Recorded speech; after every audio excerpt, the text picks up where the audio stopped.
आखिर हो ही गई सच्चे प्यार की जीत। जितेंद्र और निशा दोनों ही एक दूसरे को बहुत चाहते थे। उन दोनों की जवानी की दहलीज पर कदम रखते ही एक दूसरे के साथ जीने मरने की कस्में खाई थी। लेकिन उस समय आज की तरह नया जमाना नहीं था। निशा की शादी उसके माता पिता ने उसकी मर्जी के खिलाफ करा दी और जितेंद्र चाह कर भी कुछ नहीं कर सका। उधर जितेंद्र के घरवाले भी जितेंद्र की शादी करा दी। लड़की बहुत सुंदर थी, लेकिन जितेंद्र तो निशा का दीवाना था, इसलिए उसकी पत्नी में जितेंद्र का कोई मोह नहीं था। निशा अब अपने परिवार की जिम्मेदारियों में व्यस्त हो गई थी और जितेंद्र भी अपनी नापसंद लड़की के साथ जीवन यापन करने लगा था। दोनों के ही परिवार में बच्चे भी हो गए थे, परंतु जीवन साथी से दोनों के ही विचार नहीं मिलते थे।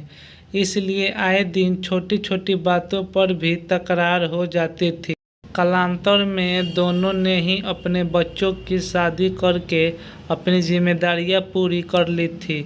अब तो परिवार में अपने अपने जीवन साथी से लड़ाई झगड़े के अलावा और कोई दूसरा काम ही नहीं होता था।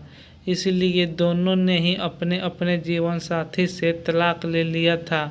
अब तक नया जमाना भी आ गया था। इंटरनेट का युग था और शायद भगवान को भी यही मंजूर था। एक दिन जितेंद्र और निशा दोनों ही इंटरनेट के जरिए फिर एक दूसरे से जुड़ गए। एक दूसरे के बिना दोनों को ही चैन नहीं मिलता था। ऐसा लगता था कि दोनों का पुनर्जन्म किसी रिश्ते में हुआ होगा। दोनों की घंटे नेट पर बातें होती थी। अब एक दिन वे समय भी आ गया कि दोनों फिर से विवाह के सूत्र में बंध गए। दोनों में अब जवानी जैसी रूप और लंबाई नहीं था, मगर दिल में बेइंतहा प्यार था।